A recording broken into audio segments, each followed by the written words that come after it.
வணக்கம். நம்ம சாப்பிடக்கூடிய உணவு எந்த மாதிரி நம்ம சாப்பிடணும், எப்படி சாப்பிடணும், என்ன மாதிரி உணவு சாப்பிடணும், அத உடம்புக்கு தேவையான மாதிரி எப்படி சாப்பிடணுங்கிறத பத்தி நம்ம பார்க்க போறோம். 3 வகையான உடம்புக்காரங்க இருக்காங்க. வாத, பித்த, கப. இவங்களுக்கு ஏத்த மாதிரி உணவை சூஸ் பண்ணி சாப்பிடணும். சாப்பிடுறதுக்கு முன்னாடி நம்ம என்ன பண்ணோம் அப்படின்னா, கண்டிப்பாக நம்ம எந்த வேலையில இருந்தாலும் வீட்டுல இருந்தாலும் சாப்பிடுறதுக்கு முன்னாடி காலையும் கையையும் கழுவிட்டு, காலையும் என்ன டாக்டர் கையை மட்டும் தானே கழுவணும், கை தானே நம்ம சாப்பிட போறோம்னு நினைக்கீங்க. அப்படி இல்ல.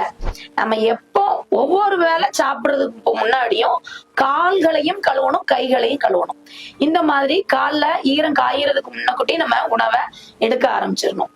அதுக்கப்புறம் உண்ணக்கூடிய உணவு எந்தெந்த வேலையில எந்த மாதிரி இருக்கணும் அப்படின்னா, காலை உணவு ராஜாவை போல சாப்பிடணும். ராஜா எப்படி சாப்பிடுவாரு? நல்லா ஹைஃபையா, ரிச்சா, நல்ல சத்துள்ள ஆகாரமா. அதே மாதிரி நம்ம வீட்டுல நமக்கு இருக்கக்கூடிய உணவுலே காலை உணவு தான் ஹெவியான நல்ல சத்து நிரம்பிய உணவா இருக்கணும். அப்போ காலை நேரத்துல மட்டும் நட்ஸ், நிறைய வெஜிடபிள்ஸ், ஃப்ரூட்ஸ் எல்லாமே காலையில நிறைய சத்து நிரம்பிய உணவை எடுத்துக்கிடணும். மதியம் எப்படி எடுத்துக்கிடணும்னா, ஒரு மந்திரியை போல, மந்திரி ராஜாவுக்கு கீழே தான் இல்லையா? அப்போ மந்திரி எப்படி எடுத்துக்கிடாரு, அதை விட கொஞ்சம் குவான்டிட்டி கம்மியா, கொஞ்சம் அவருக்கு தகுந்த மாதிரி எடுத்துக்கிடாரு. அப்போ காலை உணவு நிறைய இருக்கணும், நல்ல சத்துள்ள ஆகாரமா இருக்கணும். மதிய உணவு அதை விட கம்மியா எடுத்துடணும். ஒரு உதாரணத்துக்கு தான் இந்த கதை சொல்றேன். இரவு நேர உணவு யாசகம் வாங்குறவங்களை போல சாப்பிடணும். அப்போ அதிகமா யாசகங்கள் கிடைக்காது. அதனால என்ன செய்யணும்? குறைவாக சாப்பிடணும், இல்லைன்னா சாப்பிடவே கூடாது. இந்த மாதிரிதான் நம்ம சாப்பிடக்கூடிய உணவு இருக்க வேண்டும்.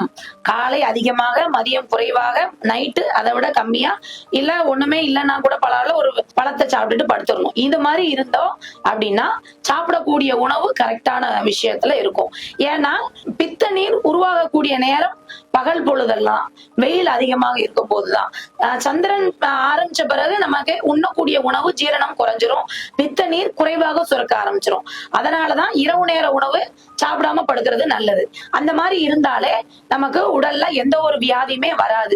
இதை ஃபாலோ பண்ணிக்கணும். வாத உடம்புக்காரங்க, பித்த உடம்புக்காரங்க, கப உடம்புக்காரங்களை பத்தி பார்த்திருந்தோம். வாத உடம்புக்காரங்க அளவுக்கு அதிகமா கேஸ்ட்ரிக் ஃபுட்டை தவிர்த்துடணும். பித்த உடம்புக்காரங்க அளவுக்கு அதிகமான ஹீட் ப்ரொடியூஸ் பண்ணக்கூடிய நார்ச்சத்து இல்லாத உணவுகளை நம்ம குறைச்சிடணும். ரொம்ப ஆயில் ஃபுட்டை குறைச்சிடணும். அப்புறம் கப உடம்புக்காரங்க ரொம்ப நீர் சத்தா, ரொம்ப கூலிங் ஏஜெண்டா, ரொம்ப குளிர்ச்சி விரும்பக்கூடிய நிறைய பழ ஜூஸா குடிக்கிறது, லேட் நைட் ஃப்ரூட்ஸா சாப்பிடுறது, ரொம்ப ஆயில் பலகாரங்களை சாப்பிடுறது, ரொம்ப ஸ்வீட் சாப்பிடுறது, இதெல்லாம் கப உடம்புக்காரங்க குறைச்சிடணும். இதெல்லாம் ஃபாலோ பண்ணும் போது நமக்கு உணவு மூலமாக எந்த ஒரு கெட்டதும் நமக்கு வராது, நல்லது மட்டுமே நடக்கும்.